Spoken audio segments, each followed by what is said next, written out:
In the mysterious Wall-less city, a realm shrouded in shadows and governed by three formidable monarchs, Kainu and the Shadow Garden team embark on a perilous journey under the haunting radiance of a crimson moon. The center of attention is the enigmatic Blood Queen, a vampire who has been dormant for far too long. Anticipation builds for a climactic confrontation as the countdown to a reawakening ticks down. The episode opens with Delta ascending a peak and releasing a powerful howl into the heavens. Meanwhile, Beta reveals to the Seven Shades and MC the existence of the Diabolus cult, whose eerie silence is causing turmoil among various factions, and the halted reorganization of the Fen. Gamma and Epsilon express satisfaction with the current focus on the Oriana Kingdom, but AA and Zeta voice concerns over the escalating troubles in the chaotic Lawless City, a den of evil exploited by corrupt forces. Gamma proposes shifting their attention to Lawless City, but MC interrupts, sensing an impending bloodstorm over the city, coinciding with the rise of the Red Moon. The organization's members grow anxious, urging action to quell the unrest. Decisively, MC resolves to personally address the turmoil in Lawless City, braving the impending chaos despite the Seven Shadows' reservations. Suddenly, the scene shifts to a bound woman lying on the ground. Alpha commends MC, and the Seven Shadows kneel in reverence, wishing him well on his quest. Beta feverishly records portents of the Blood Queen's revival, consumed by a sense of urgency. Privately, MC admires the improvisational prowess of the Seven Shadows and remains unfazed by the Red Moon's significance. The narrative then follows two individuals venturing into Lawless City to pursue the Blood Queen, discussing the fearsome Crimson Tower and the city's terror of the vampire's castle. A menacing figure, chained and with a severed arm, scoffs at their naivety, revealing his past encounter with the Blood Queen and his former notoriety as the White Devil. Unimpressed, the duo continues to boast of their strength, prompting the White Devil to demonstrate his power, narrowly sparing their lives. He later sells them as pets in a market. MC, dragged through Lawless City by his sister CLA, finds the city's degradation oddly satisfying. CLA leads him to the Association building, bypassing the Crimson Tower. MC reminisces about his previous life as Minoru Kino, who tragically died and was reborn in this new world. He reflects on CLA's fierce nature, her triumph in a tournament, and her subsequent move to Lawless City to hunt vampires, inadvertently involving MC in her plans. He realizes that accompanying CLA might secure him a government position after graduation. Their sibling conversation is interrupted by a pet shop owner showcasing newly acquired pets. In the chaotic heart of the Wall-less city, MC recognizes two men sold as pets. They are the same duo previously defeated by the White Devil. While CLA dismisses these pets as unimportant and departs, MC finds himself lost and wandering the city streets. He soon encounters a group assaulting a ghoul. Abruptly, under the influence of a blood-red moon and a surge of magical energy, the situation escalates. The beaten ghoul becomes aggressive, its victims transforming into zombies and spreading chaos. MC, a witness to this mayhem, realizes that the legends of the Red Moon's effect are true. Opting to remain inconspicuous, he avoids heroics, but his strategy changes when Mary, a legendary vampire hunter, intervenes to save him from the zombie outbreak. Mimicking Mary, MC adopts the mannerisms and speech of a protagonist he's destined to become. Elsewhere, Claire becomes alarmed upon realizing MC is missing amid the vampire-infested turmoil. Meanwhile, P and Skelly, naively exploring a district of ill repute, find themselves fleeing from the undead. In the midst of this, a weary prostitute named Marie is startled by the chaos outside. Her life takes a turn when Shadow, echoing Mary's earlier words, rescues her from a zombie. Marie's perception of Shadow, contrary to her friend's warning of an evil shadow, is one of gratitude. The narrative shifts to Lady Yukim, contemplating alone until she's informed of the worsening situation. Claire, grieving MC's assumed demise and unaware of his actual predicament in the Crimson Tower, meets Mary. Together, they set out to confront the looming threat. As Juggernaut revels in the city's destruction, the director despairs at the sight. Shadow emerges as a savior amidst the chaos, battling the ghouls. Meanwhile, preparations to use MC as a sacrifice for awakening the Blood Queen, Elizabeth, are nearly complete in the Crimson Tower. Crimson Selma is irked by Yukim and Juggernaut's interference in his plans. Shadow, secretly observing from above, sees Juggernaut attacking Yukim. Refusing to abandon his aspirations, Shadow leaps into action, delivering a theatrical monologue. As B Warrior rampages towards the royal capital castle, his joy in the slaughter is palpable. However, his triumph is short-lived when a red-haired individual unexpectedly severs his arm, turning his moment of victory into a shocking defeat. This abrupt reversal serves as a stark reminder of the consequences of his reckless actions, leaving him imprisoned in the royal castle. In the heart of the chaos, the insatiable urge to kill humans consumes the chained warrior, his desire to wreak havoc barely contained. As time passes, the situation worsens with ghouls overrunning numerous towns. The Tyrant, a formidable figure and captain of the Black Tower, emerges, showcasing his strength by eliminating ghouls. The chained warrior watches enviously as the Tyrant displays his prowess. The battlefield then witnesses the arrival of Spirit the Fox, the renowned warrior of the White Tower. Her strength, rumored to surpass the Tyrant's, becomes evident as she engages him in combat. However, their intense fight is abruptly halted by the intervention of Shadow, a mysterious warrior known for his prowess in the dark. His arrival signals a significant turning point, as he believes the Red Moon's rise heralds the onset of greater horrors. As Shadow departs, the chained warrior underestimates him, perceiving a lack of energy and presuming weakness. Seizing the opportunity to fulfill his bloodlust, he attacks Shadow, only to be swiftly bisected. Shadow's exit is marked by a warning of the Red Moon's ominous implications. Elsewhere, Alpha is deep in research within the Royal Library, investigating the connection between vampires and the possessed, searching for clues to support her theory. Her focus is interrupted by the arrival of Claire and Mary, who are on a mission to save Claire's brother. Alpha, familiar with their identities, offers insights into her findings, suggesting a link between vampires and the possessed. Claire's urgent query about a possible cure for the possessed is met with ambiguity, heightening the tension. As Claire and Mary prepare to leave, Alpha's cryptic remark about experiencing Haven again visibly disturbs Mary, sparking Claire's curiosity. Despite her questions, Mary remains tight-lipped, troubled by how Alpha could know about Haven. Claire senses Mary's inner conflict but chooses not to delve deeper into her secrets.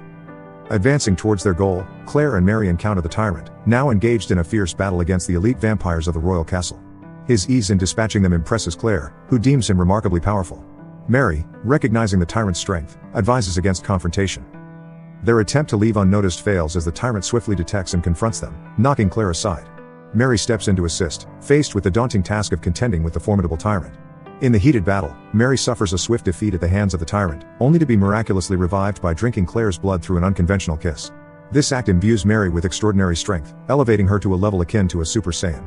Engaging the Tyrant in combat, she finds herself evenly matched with his immense power. However, as the Tyrant prepares to strike Claire, Shadow intervenes, sending the Tyrant flying out of the castle with a single, powerful kick. Shadow's sudden appearance and subsequent departure, warning of the frenzy's escalation, leave Claire and Mary in shock. Mary, feeling remorseful, promises to reveal her true nature to Claire. She explains her vampiric identity and the history of vampires, including the Blood Queen's peaceful coexistence with humans. The vampires' abstention from blood, while weakening them, allowed them to survive in sunlight. However, the Blood Queen, due to her intense need for blood, remained vulnerable to sunlight. Mary recounts the tragic fall of the vampires under the Red Moon, culminating in the Blood Queen's self-inflicted eternal slumber to avoid being used for evil.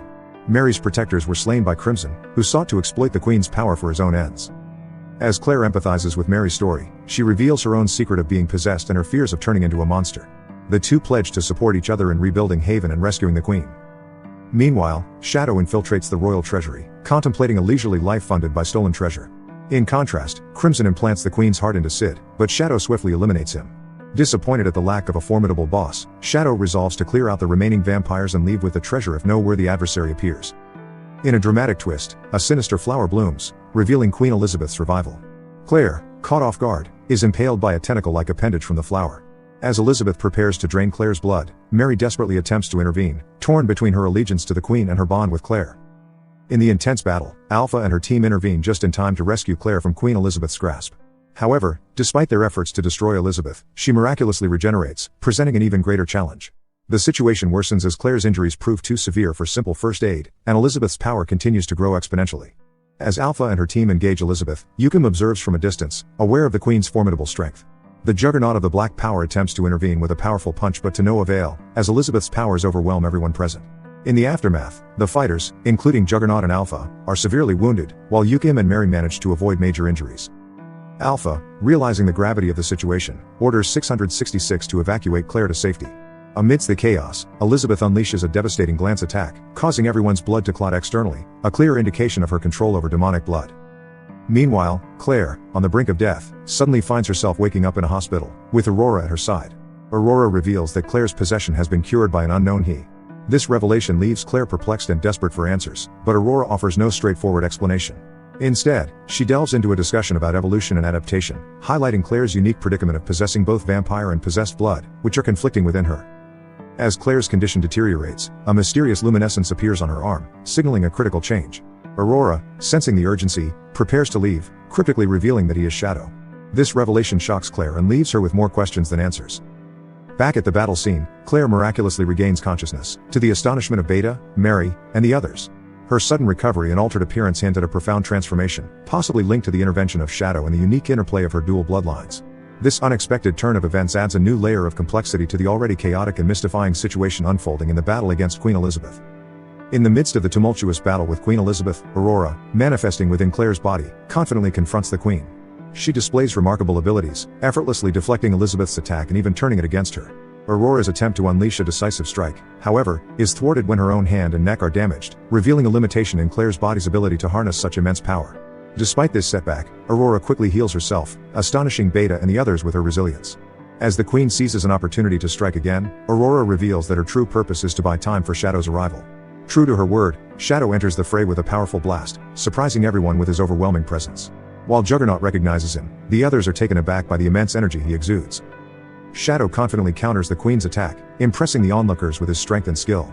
Beta, recognizing Shadow's intentions, vocally supports him, believing in his ability to triumph. As Shadow and Elizabeth engage in an intense aerial battle, the scene is marked by spectacular animation, captivating everyone's attention. During the fight, Shadow declares his determination to end the queen's reign. As he introduces himself as Recovery Atomic, Mary suddenly calls out, and the environment undergoes a dramatic transformation. The red moon disappears, and the surroundings return to normalcy, leaving the citizens relieved and grateful to be alive, despite some lamenting their losses. As the city returns to peace, MC and Claire prepare to depart by train. Claire, now aware of Mary's unique abilities, expresses her concern for her. On the train, Claire confides in MC about her own special condition and the mysterious powers residing in her left hand. This revelation raises concerns about how these newfound abilities might impact her and those around her, including her brother, indicating a new chapter in their extraordinary journey.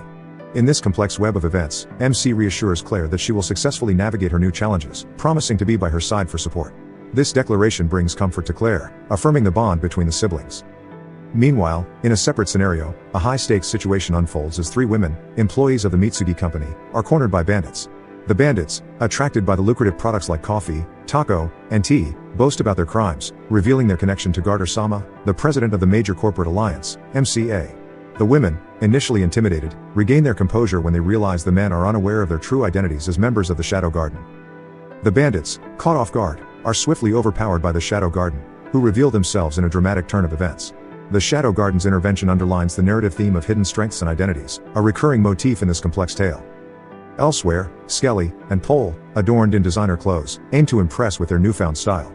However, their excitement turns to dismay when they discover the clothes are cheap knockoffs. This comical interlude contrasts with the more serious developments, highlighting the varied experiences of the characters in this world. MC, reflecting on the situation, realizes the influence of Alpha's designs and marketing strategies on the capital's fashion trends. He acknowledges the cutthroat nature of business and the exploitation of individuals for profit, a thought that weighs heavily on him. Resolved to make a change, MC adopts a new identity as Mr. John Smith, the super-secret agent, and meets with Yukim in a train compartment. Yukim expresses her delight at Shadow's, now John's, decision to collaborate. John, however, makes it clear that their partnership is purely transactional, hinting at the complex dynamics and relationships that define the world they navigate. This mosaic of events, from personal struggles and transformations to the underbelly of corporate dealings and the secret machinations of the Shadow Garden, paints a vivid picture of a world where appearances can be deceiving, and everyone has a role to play in the grand scheme of things. In the narrative, Yukim informs Sid about a strategic meeting Garter orchestrated, aimed at bolstering the major corporate alliance's tactics against Mitsugi in the competitive cuff market. She further elaborates on their scheme to let Mitsugi and the alliance clash, enabling them to capitalize on the fallout and reap all the gains. Yukim also warns Sid that Gon, a formidable swordsman, poses a significant obstacle in their path to confront Garter, as evidenced by a scar she reveals. Enraged, Yukim vows to defeat Gon herself, tasking Sid with dealing with Garter. Following this, Sid departs, and the scene shifts to a bustling downtown market, where Sid and Skalpo are drawn to numerous local vendors hosting extraordinary sales. Sid deduces that these sales are a reaction to Alpha's aggressive marketing, which has alienated local businesses. Musing on the chaos, Sid contemplates leveraging the situation to his advantage with his accumulated wealth, considering appointing Alpha and others as managers. A subsequent incident in a shop leads to the discovery of a new MCA-issued banknote, triggering a discussion on its poor quality compared to the old currency. Sid recounts a childhood incident where his attempt to forge a yen note was thwarted, shattering his early ambitions. This memory spurs an idea to exploit the current currency shift for profit. Later, Sid shares his plan with Yukim to capitalize on the public's shift from coins to paper money by creating counterfeit currency, though Yukim is initially dubious. She suggests using the fake notes to sow distrust, then exchanging them for coins at the bank. Sid, still processing the plan, leaves disheartened after Yukim agrees. Elsewhere, Sid encounters Delta, who invites him to join her bandit hunts, but he insists she first complete Alpha's tasks. Despite his reluctance, Delta's persistence wins, and Sid agrees to join her next time. Meanwhile, Garter and Gon discuss their waning influence and Gon proposes deploying assassins to eliminate their rivals.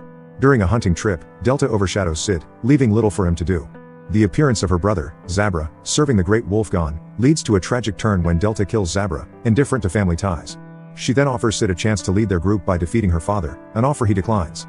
News of Zabra's death reaches Garter and Gon, leading to a debate over their strategy to address the ongoing conflicts, with Garter suggesting a tactical withdrawal.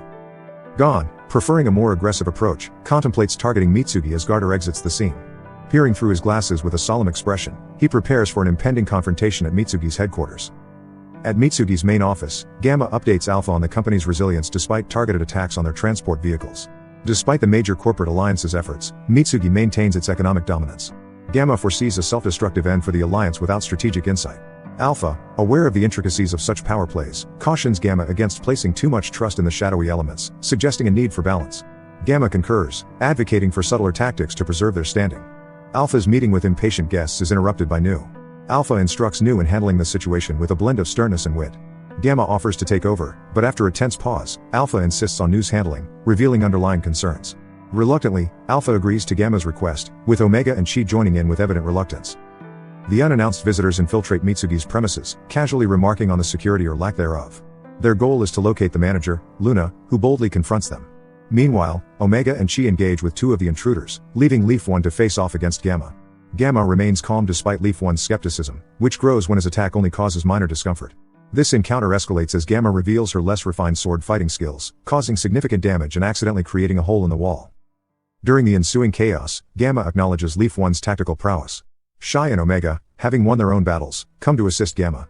In an unexpected turn, Gamma's magically enhanced sword strike fatally wounds Leaf One, resulting in an explosion and leaving Alpha exasperated. Back at headquarters, Garter reports the loss of the Clover members and the potential leaks in their alliance with Mitsugi. Gon, undeterred, instructs Garter to handle dissenters, contemplating the use of the Diablo cult as an alternative power source. Amidst the unfolding drama, Alexia spars with Sid, showing marked improvement.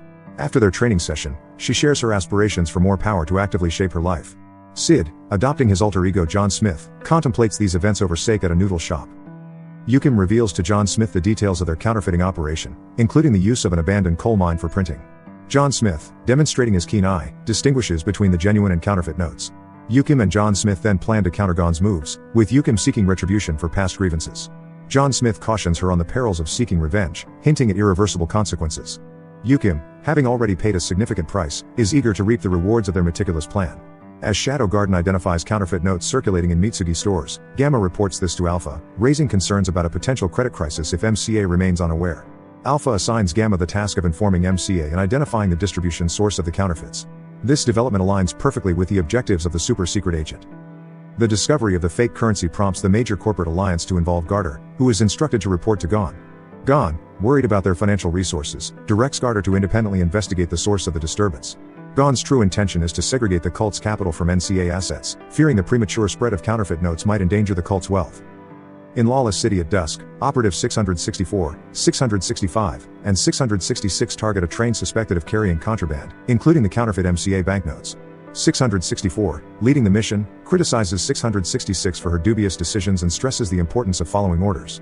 Despite 665's casual demeanor, the team infiltrates the train, finding it unexpectedly devoid of passengers and guards. However, their mission takes an unforeseen turn when they are caught in a trap set by a suave gentleman controlling a web of magic reinforced wires, John Smith.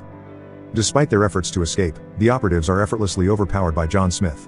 Recognizing their premature arrival, he swiftly ejects them from the train, effectively foiling their operation.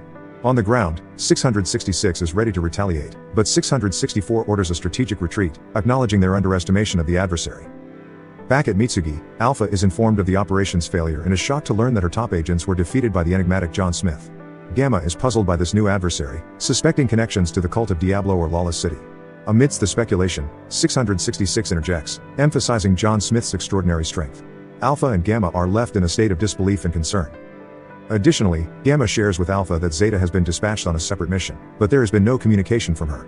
Alpha expresses apprehension about Zeta's silence, hoping it indicates progress rather than complications.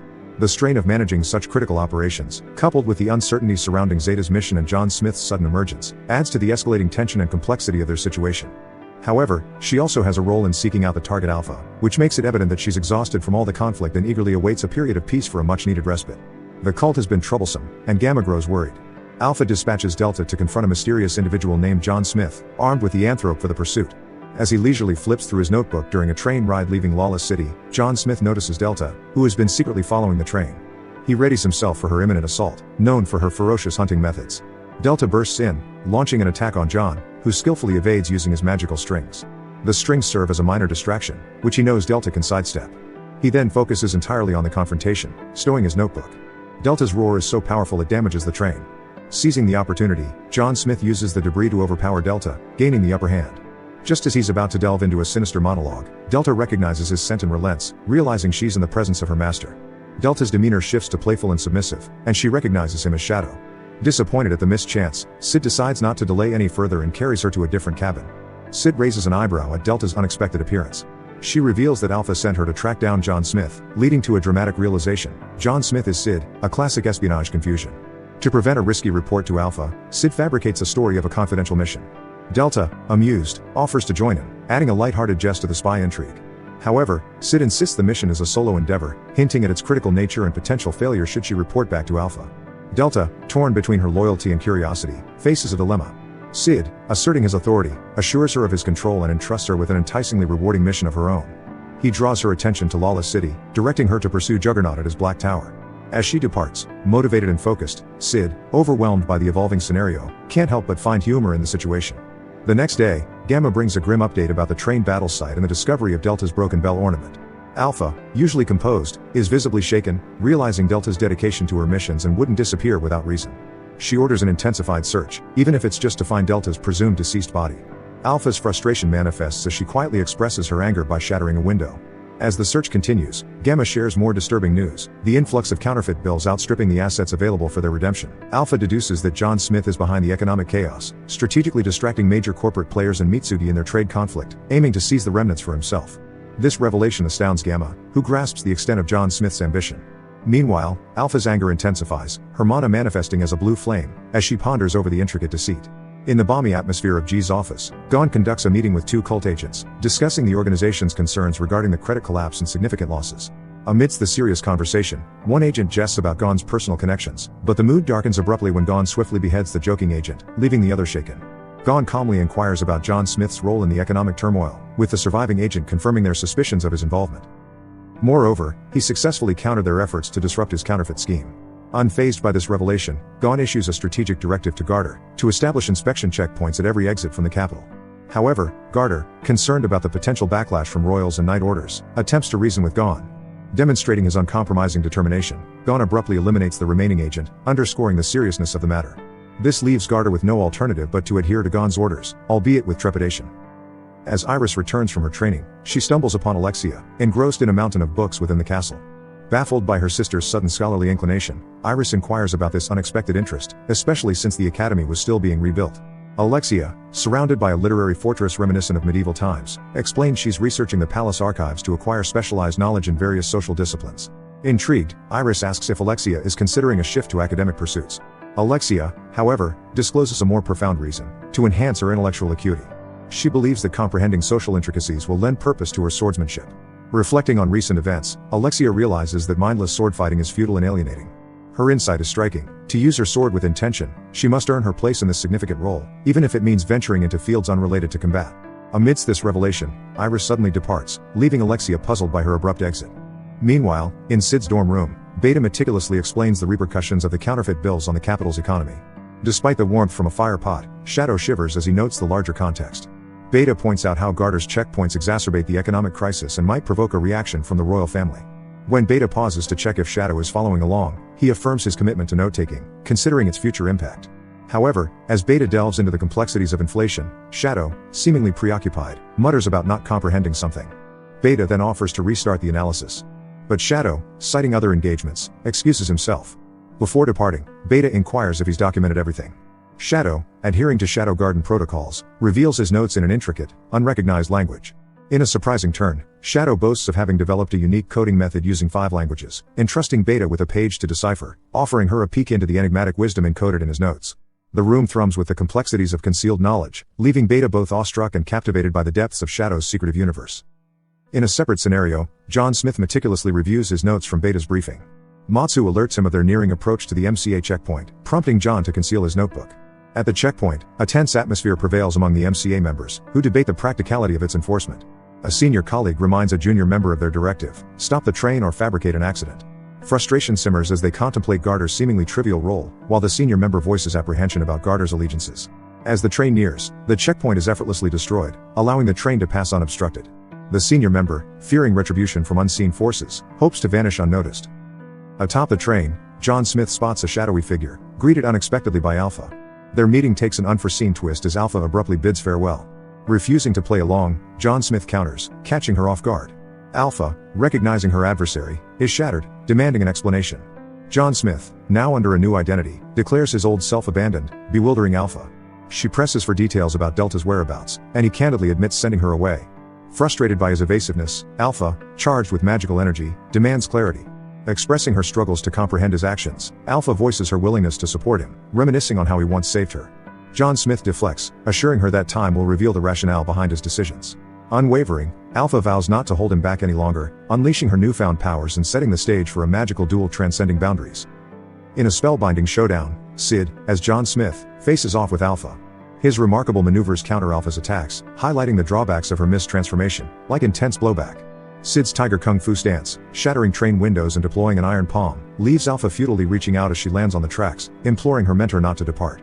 Elsewhere, at an abandoned mine, Yukima unveils her grand scheme to John Smith, draining the major corporate alliance of gold through counterfeiting, holding authentic banknotes to expose MCA's insolvency, instigating a credit crisis, and taking down Mitsugi. As chaos reigns, Yukima plans her discreet departure.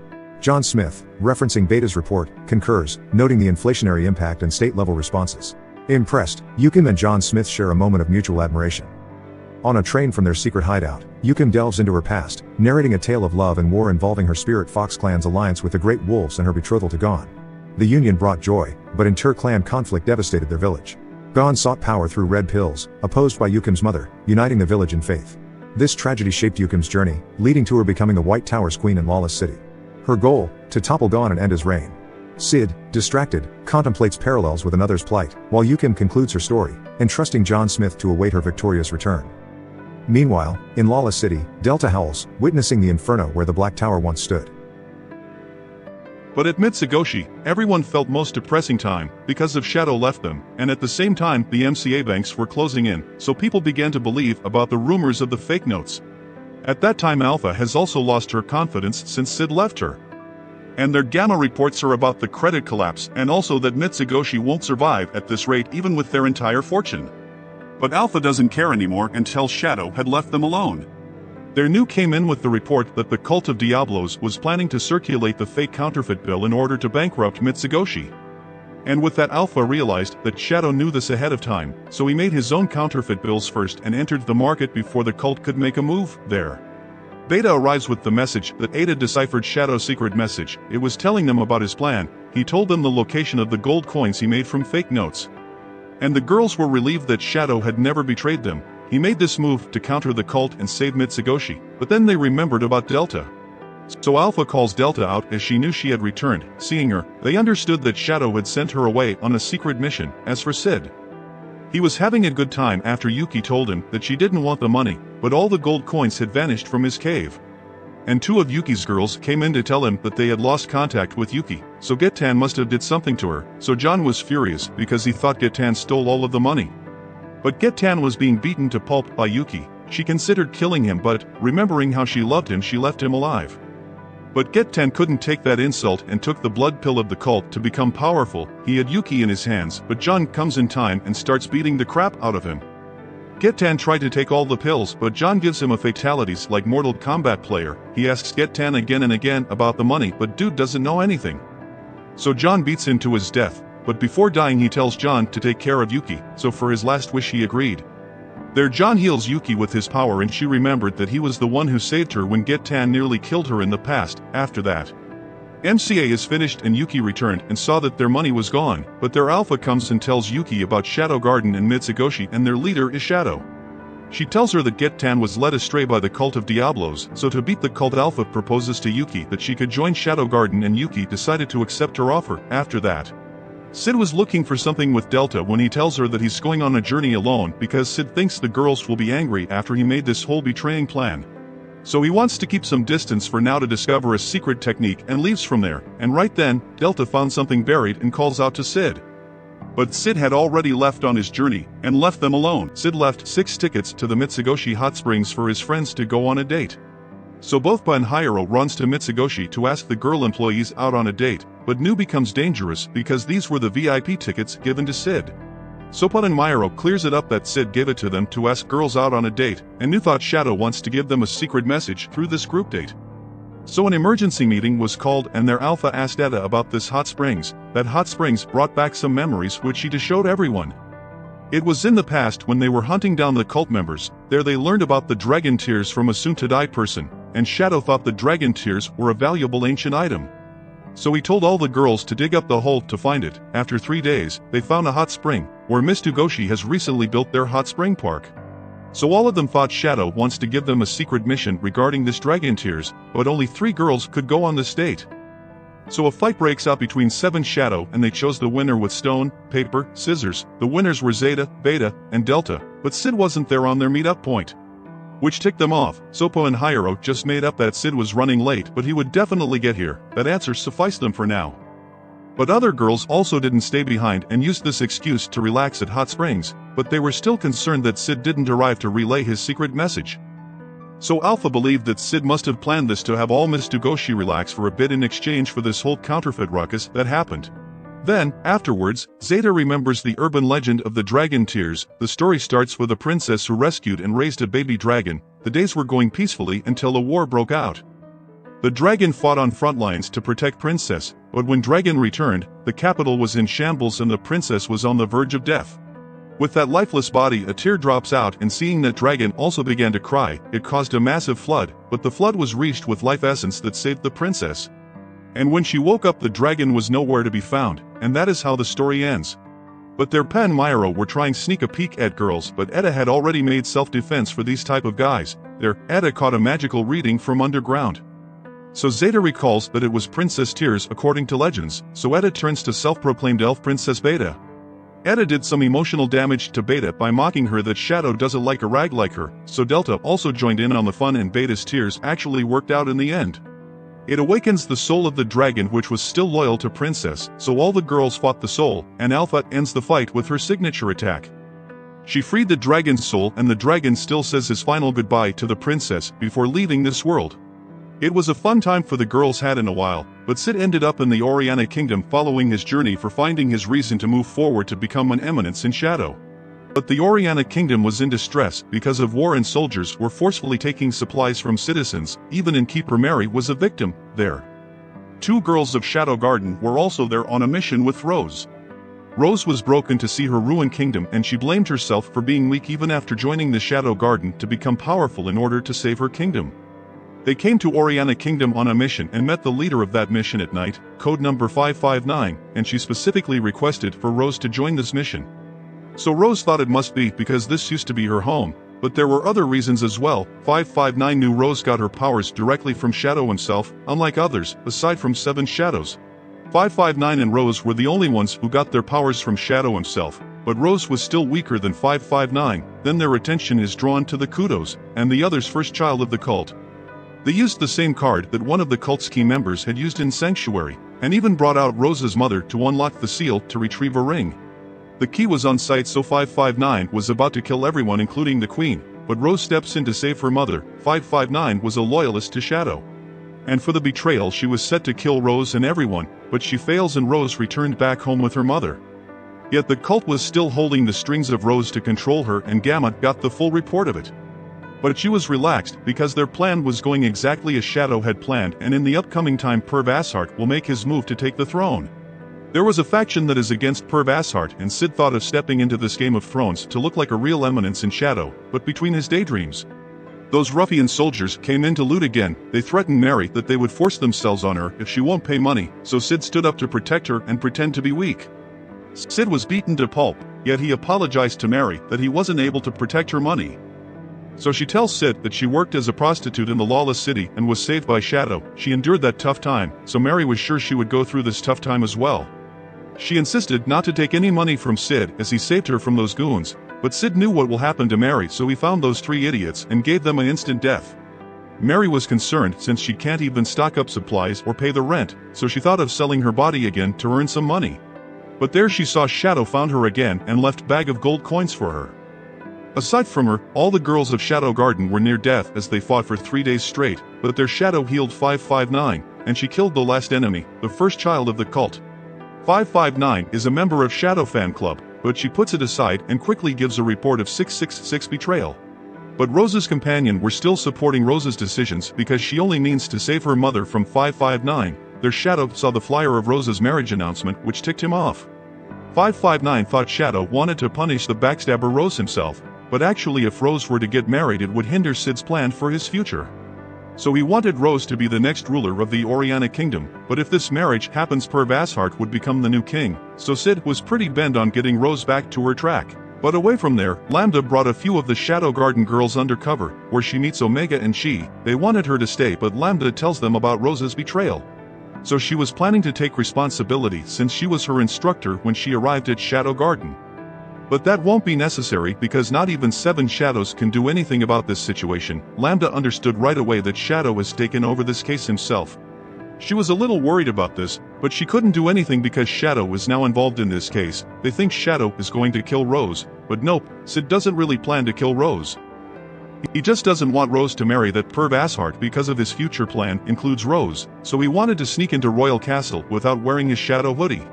But there Epsilon calls him out from the back. Her timing was perfect and she took Sid into the castle on her identity. Epsilon is an artist and artists are respected in Oriana Kingdom. So she brought Sid inside as his apprentice. She was getting all touchy to Sid. But Sid knew her giant racks are nothing but slime that she is controlling with her magic to move according to her will. Epsilon is genius to hide her flat chest. But regardless she's a famous pianist, so getting this chance Epsilon tells Sid that her spies are everywhere, but they are interrupted by Perv Ashart.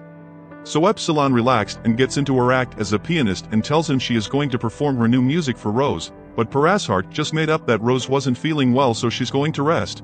It was clear as day he was spouting all lies, but Perv was interested in Sid, so Epsilon told him Sid is her apprentice, but no one was allowed in without a pass.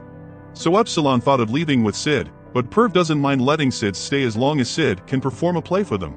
Sid is the one who taught piano to Epsilon, and they simply asked the master to play for them. But one thing Sid noticed was that while commoners were living their lives on the streets, nobles were still living as leisurely as usual. Then he played his signature tune, Moonlight Sonata, which shocked the circuits out of everyone.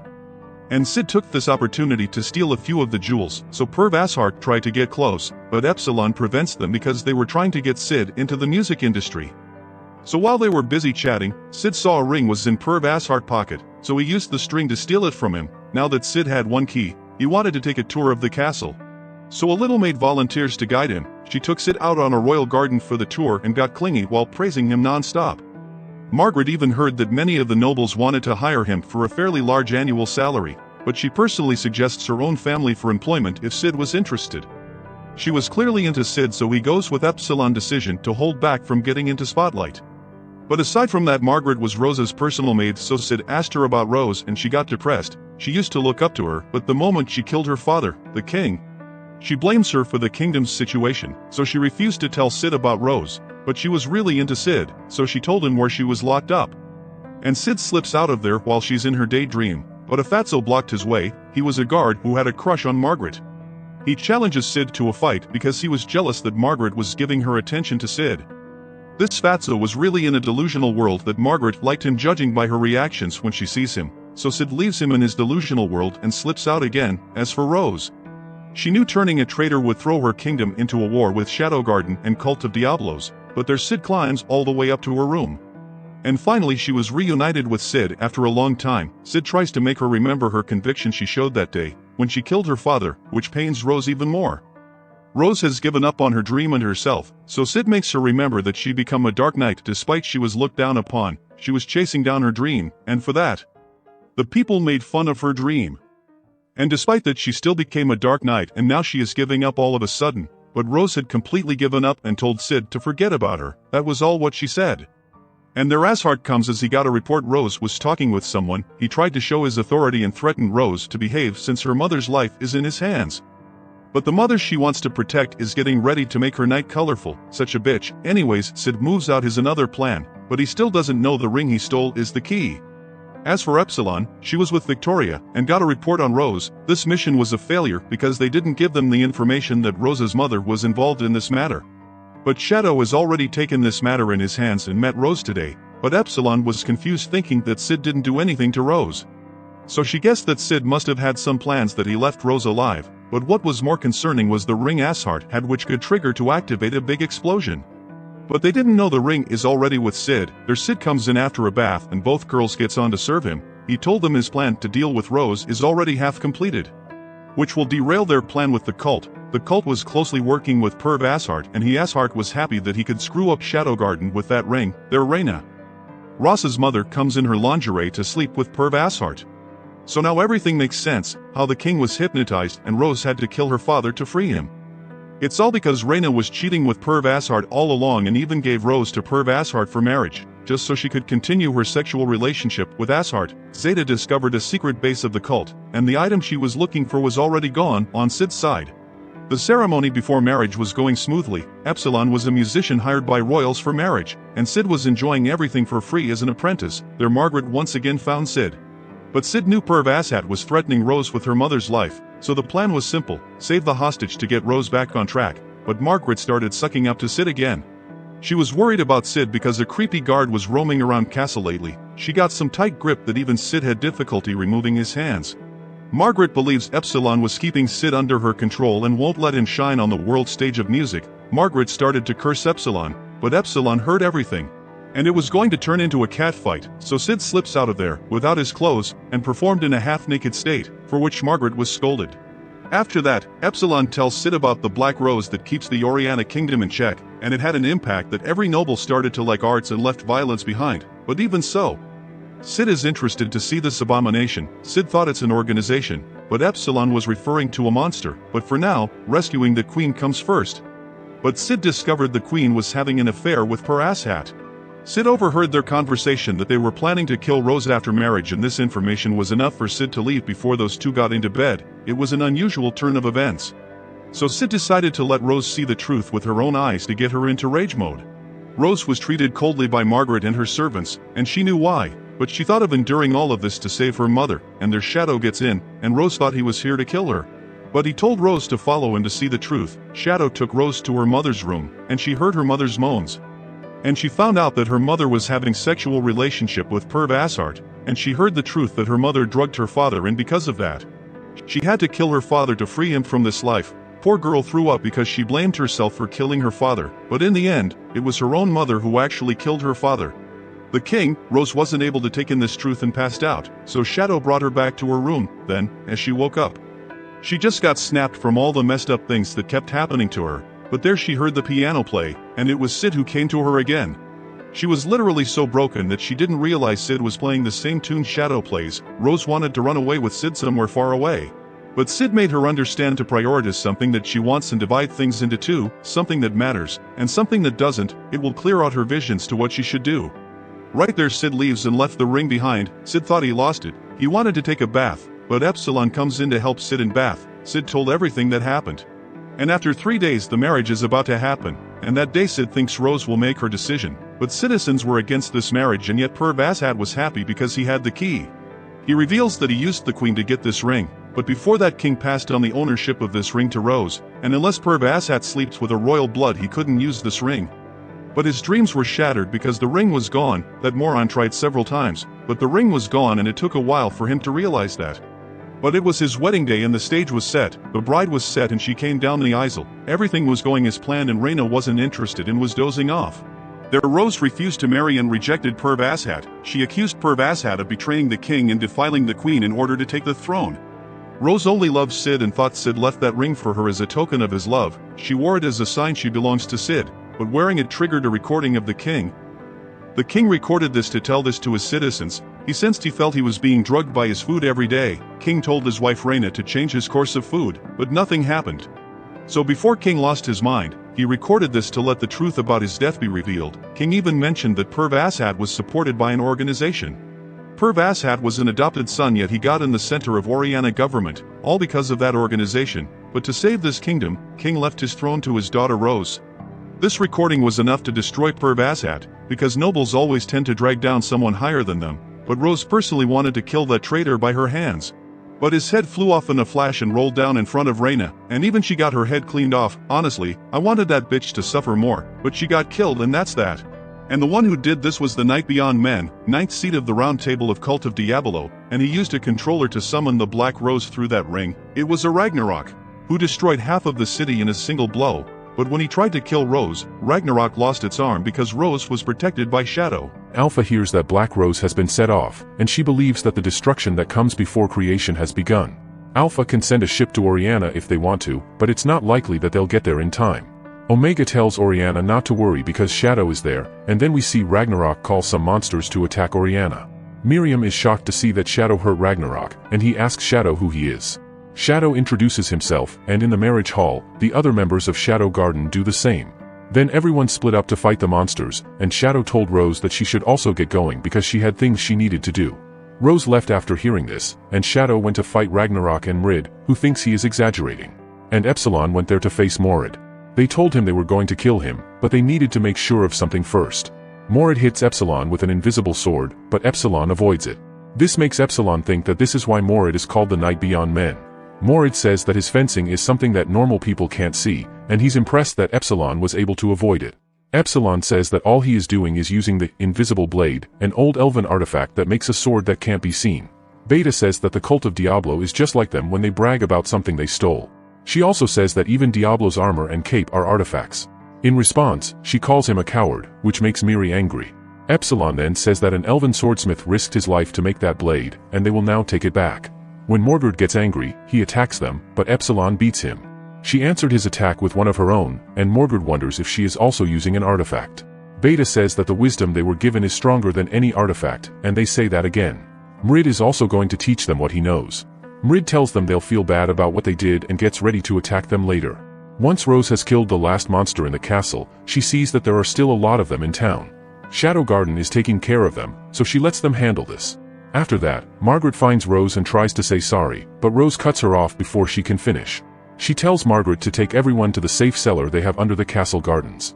She says she will call together the knights and save the people who are in trouble. Margaret says she will do what she says, and she calls Rose Queen. Then we see Shadow and Ragnarok fighting, and Ragnarok casts his magic all over the place to attack Shadow. Shadow is able to avoid all of its attacks, though. It seems to him that Ragnarok has some crazy magic power. He uses his threads to catch the monster and tells it that he rules the skies. Rose then talk to the Shadow Garden members, and ask her after they leave the knights.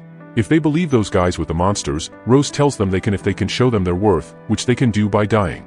Then she tells them to focus on the evacuation, and the knights leave Rose. After seeing Shadow fight Ragnarok, she asks Mori where Mori is. Mori falls next to her from the sky, and Beta and Epsilon follow him.